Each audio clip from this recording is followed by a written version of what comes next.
The disappearance and tragic death of Kara Nichols in Colorado Springs shocked her community and left a lasting impact on her family. This story delves into the years-long search for Kara, the trial of her killer, and the legacy of advocacy and resilience her family has built in her memory.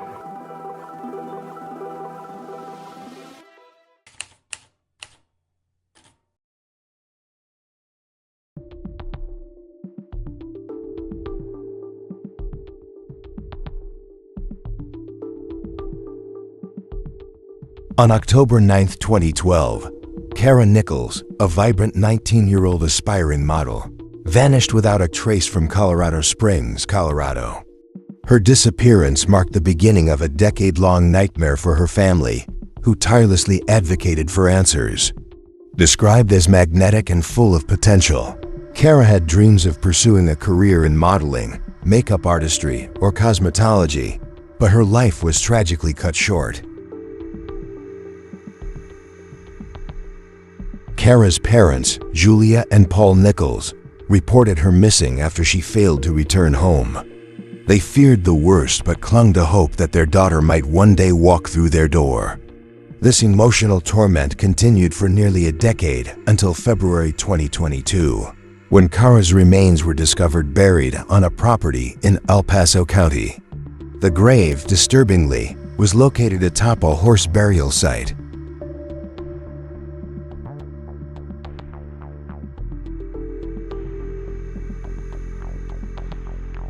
The property belonged to the parents of Joel Hollendorfer, a man with a troubling history. Evidence quickly connected Hollendorfer to Kara's death. He was charged with second-degree murder after his ex-wife, Christina Palmer, revealed that he had confessed to accidentally killing Kara years earlier.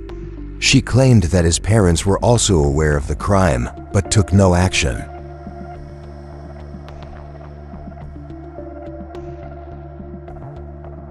Hollendorfer's history further deepened the tragedy. Despite prior convictions for harassment and protection order violations, these could not be used against him in court. This omission left Kara's parents frustrated and questioning the justice system's ability to protect vulnerable individuals.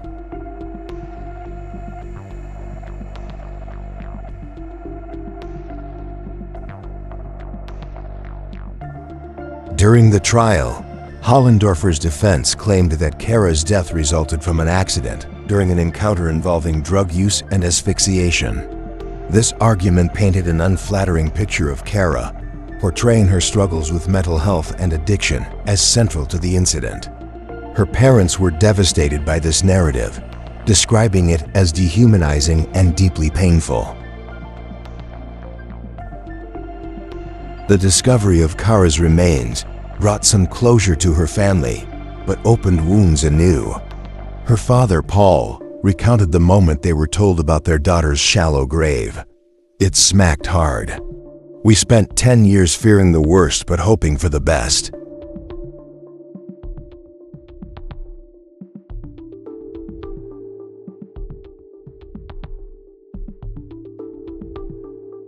The emotional toll of Kara's case was compounded by a justice system that her parents felt undervalued her life.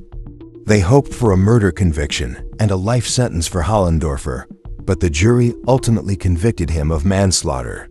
The sentence of 24 years in prison felt like a hollow victory.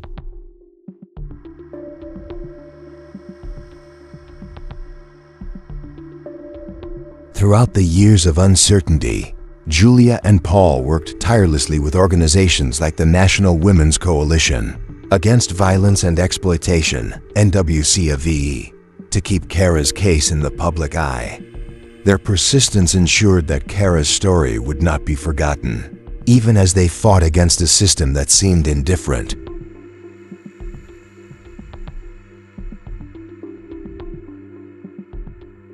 Kara's tragic death underscored the importance of advocating for missing persons and vulnerable individuals.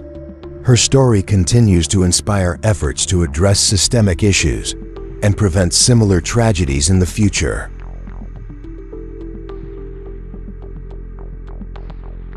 In June 2023, over a decade after Kara Nichols vanished, her killer, Joel Hollendorfer, stood trial.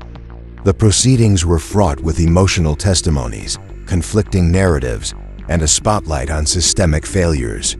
For Kara's parents, the trial was a painful reminder of their daughter's life and the injustice surrounding her death.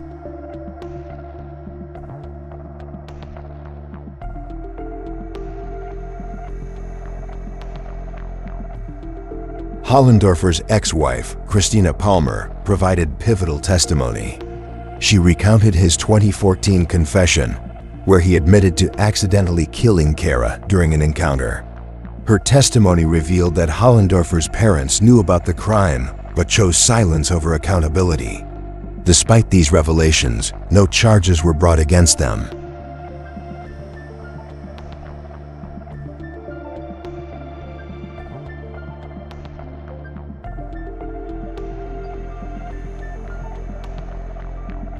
The defense's portrayal of Kara during the trial deeply upset her family.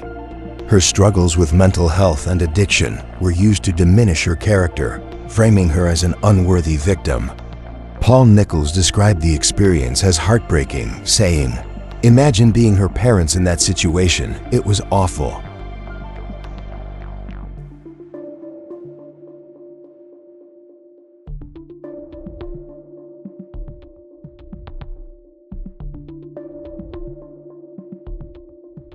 Prosecutors sought justice, highlighting Hollendorfer's past convictions and the gruesome circumstances of Kara's death.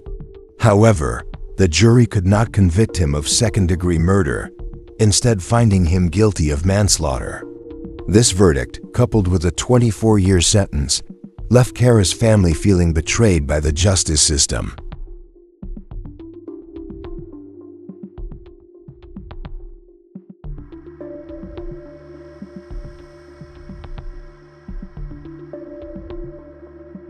Julia Nichols expressed her disappointment. What they said with that verdict was that our daughter's life didn't matter at all. The Nichols family's grief was compounded by the perception that the trial had failed to honor Kara's life and potential.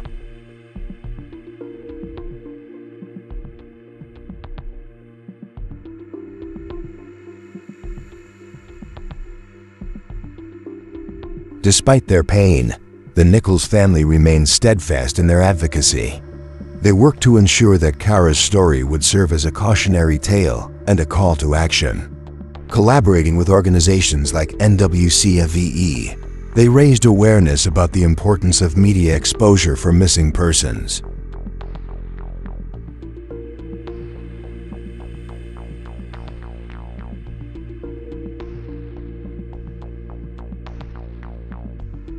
Michelle Bart, president of NWCAV, emphasized the significance of their efforts. If it wasn't for their persistence and media coverage, Kara's case might have fallen through the cracks. The Nichols family's determination ensured that Kara's life and story would not be reduced to a salacious headline.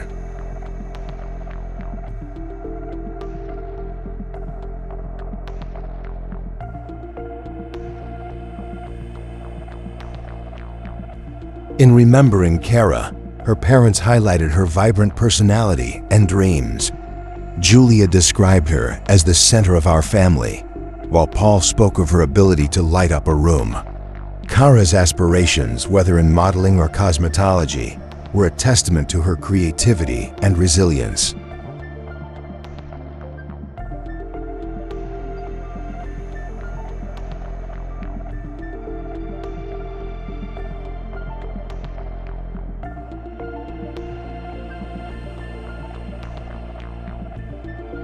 Kara's legacy extends beyond her tragic death. Her family's fight for justice has sparked conversations about the treatment of victims and the need for systemic change. They continue to advocate for missing persons, ensuring that other families do not endure the same heartbreak.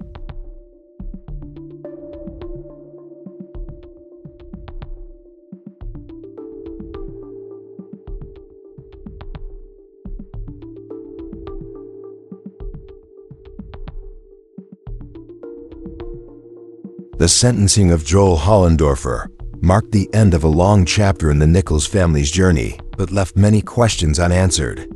Their resolve to honor Kara's memory and push for change remains unwavering.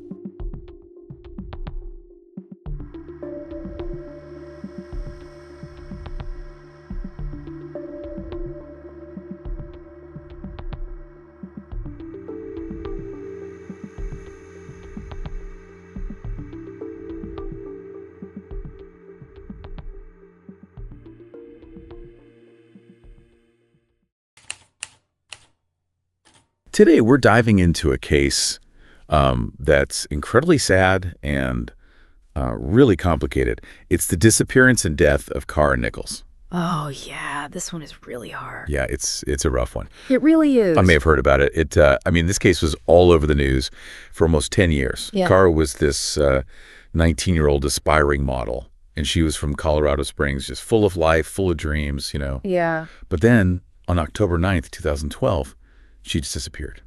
No trace. Gone. Yeah, gone. It's just like that. And her parents, Yeah. Julia and Paul, they had lived through just an absolute nightmare. Can you imagine, right? Like just 10 years of searching, hoping, fearing the worst, but never giving up. No, I can't even begin to imagine.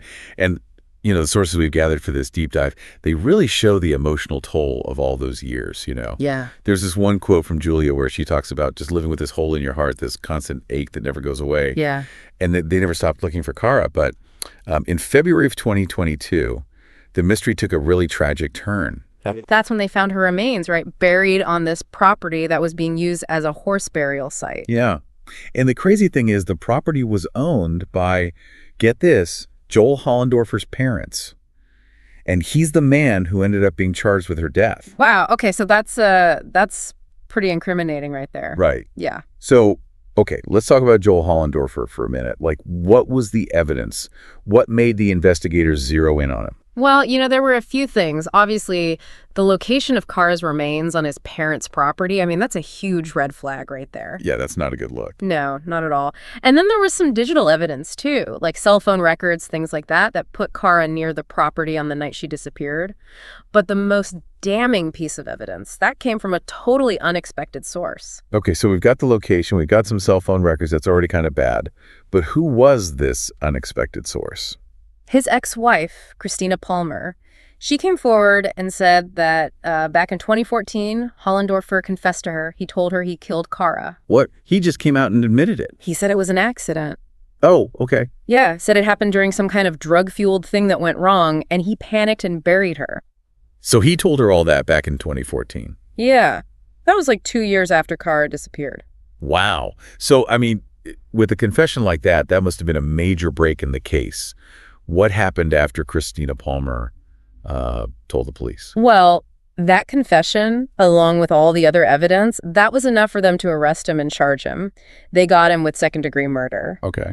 But then, remember we were talking about his past criminal record? Yeah, the harassment and protection order violations. Right. So you'd think, okay, this guy has a history of violence. This is going to be a slam dunk, right? But legally, the prosecution, they couldn't use any of that against him in the trial.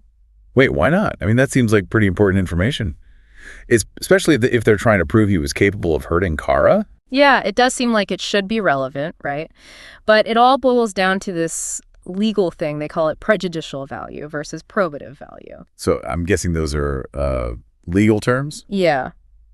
Basically, what it means is that even though those past offenses might seem like they matter here, they could also unfairly bias the jury against him, Oh, so they could convict him based on his past and Yeah. not the actual evidence in this case. Exactly. And the court, they have to balance that potential bias against how much those past offenses actually prove he did at this time. And in this case, the judge said, nope, the risk of bias, it's too high. So they couldn't use it. So because those other offenses weren't directly tied to Kara's disappearance, the judge said they were inadmissible. Exactly. And let me tell you, Kara's parents, they were furious. They felt like the system was letting Hollendorfer get away with something. They kept saying, look, this guy, he's got a history. This makes him more likely to have done something to Kara. Right, kind of establishes a pattern. Exactly. But the court didn't see it that way. So the trial went on without that information. Okay, so no past convictions allowed. Yeah. How did the prosecution build their case then? Well, They really leaned hard on the physical evidence, the cell phone records putting Kara at the scene, and, of course, Christina Palmer's testimony. That was huge. They argued that everything Hollendorfer did, especially burying the body, it all pointed to him trying to cover up a crime. It sounds like a solid case. Yeah. But if he confessed, why was there even a trial? Didn't he try to plead guilty to a lesser charge or something? He did confess to burying the body, yeah. But here's where it gets even more complicated and honestly kind of messed up for Kara's family. See, Hollendorfer's lawyers, they claimed that Kara's death, it was an accident. An accident. How do they explain that? They said it was a drug-fueled encounter gone wrong, that it led to accidental asphyxiation. Oh, so they're saying it wasn't intentional. Right, and they brought up Kara's struggles with mental health and addiction, implying that her own choices led to her death. Ooh, that's not right. It's like they're trying to blame the victim. It's awful to listen to, especially for her family. Oh, it was terrible for them. They were devastated. I bet. So with these two completely different stories, what did the jury end up deciding? Well, the jury, they did find him guilty, but not of murder. Oh, so what did they find him guilty of then? Manslaughter.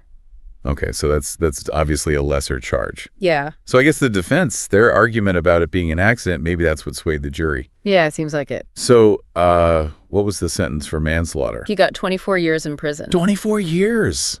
I mean, I can only imagine how Kara's parents felt about that. I mean, after a decade of fighting for answers, for justice, and then to get a verdict like that. It was devastating for them. They felt like the system just didn't care about Kara. Like, her life didn't matter. 24 years, it just wasn't enough. Yeah, I can understand why they would feel that way.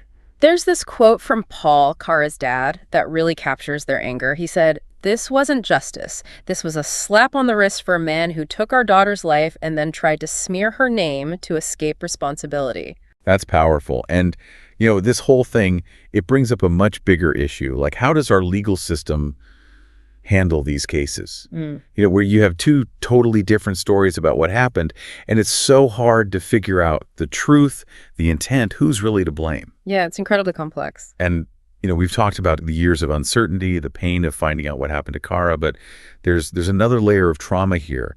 I mean, having to go through the trial, hearing the defense's version of events, and then feeling like the verdict just doesn't do their daughter's life justice. Like they have to relive the nightmare all over again. Exactly. So did the sources mention if Kara's parents had any support during all this? Were there any organizations that helped them through this whole ordeal? Yeah, actually, there was this group, the National Women's Coalition Against Violence and Exploitation. They call it NWCAVE for short. NWCAVE, okay. Yeah, they really stepped up to help the Nichols family. They gave them counseling, helped them navigate the legal stuff, and they were really vocal in the media, making sure Kara's case stayed in the public eye. It's amazing how much they did for them. It sounds like NWCAVE really made a difference, helping the Nichols family find their voice and making sure that Kara's story was heard. Oh, they were crucial. Michelle Bart, the president of NWCAVE, she said this in one of the articles.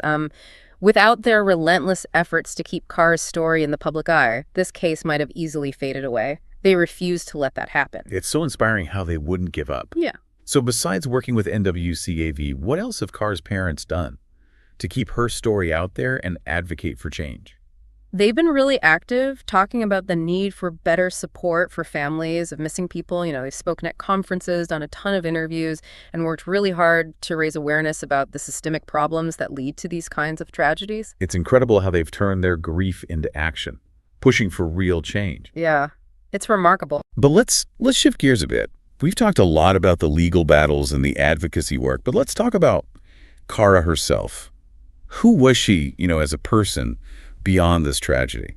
That's what her parents really want people to remember. They want the world to see Kara for the amazing young woman she was, not just as a victim. Yeah. They've shared so many stories, pictures, you know, painting a picture of this vibrant, creative young woman with an infectious laugh. What were some of her passions? What kind of future did she dream of? She was really into creative stuff. Yes. Modeling was a big dream, yeah. But she was also really interested in makeup artistry, cosmetology, things like that. She had a real eye for beauty, you know, and she wanted to help people feel good about themselves. It's heartbreaking to think about everything that was taken from her, the life she could have had. Yeah, it really is. Do her parents talk about what they miss most about her? Oh, all the time. They talk about her warmth, her compassion, that smile that could light up a room.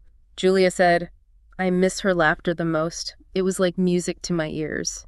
Those little details, they really bring Kara to life. They remind us that she was a real person, a daughter, a friend, not just a name in a headline. Absolutely. And by sharing these stories, her parents are making sure that a part of her lives on, that she's more than just a victim. Their strength is incredible. They've gone through so much. But they found a way to honor their daughter and fight for a world where these tragedies happen less often. Their story is both heartbreaking and inspiring. It shows how powerful resilience and the pursuit of justice can be, even when it feels impossible. It's a powerful message. And I think it resonates with anyone who's been following this case, or anyone who's experienced loss and injustice in their own lives. And it reminds us that even in the face of terrible challenges, there's always hope. And that even small actions can make a difference in creating a better world. It's really inspiring to see how much they've done, But their story, and so many others like it, they raise some really tough questions. Like, how can we as a society do better? How can we support families going through something as awful as this? What can we do to stop this from happening again? Man, those are the questions, aren't they? And there are no easy answers. But one thing that really comes through in all the research is just how important awareness is. Yeah. These cases, they tend to fade from the headlines once the trial's over, but the families, they're still living with it, still fighting for justice. Like you said before, if it wasn't for Kara's parents, her case might have been forgotten. Their work made sure people remembered her, that her story kept being told. And it made people think, about accountability, justice, and how to protect people who are vulnerable. Yeah, exactly. And that's where groups like NWCAVE, they really come in. They give families a way to tell their stories, to connect with others who get it, and to fight for changes that could actually prevent these tragedies from happening again. They also give practical help, too, like with legal stuff and counseling, which can be so important for families trying to deal with the aftermath of a case like this. So, besides supporting organizations like NWCAVE, what can regular people do? It feels like such a big problem. Where do you even start? I know it can be overwhelming, but even small things can make a difference, like learning about the signs of abuse and violence. That's huge. Knowing how to step in safely if you think someone's in danger, that can literally save a life. And there's always local stuff you can support, like prevention programs or shelters. You can volunteer, or even just being more aware of the people around you and what they might be going through. It's a good reminder that change can happen in lots of ways, from individual choices to bigger changes in society. We all have a role to play in making the world safer and more just. Absolutely. And as we wrap up our deep dive into Kara's case, I think the biggest thing to remember is the power of resilience and hope. Kara's parents, they've been through hell and back, but they've shown incredible strength, fighting for their daughter, keeping her memory alive, pushing for change. Their story shows us that even when things are at their darkest, there's always hope. And that fighting for justice, it matters. It can make a difference. It's a tough story, but it's so important. And as we end here, I want to encourage you, our listeners, to think about Kara, to think about all the missing people whose stories we don't hear, and to think about how we can all work to create a safer, more just world for everyone.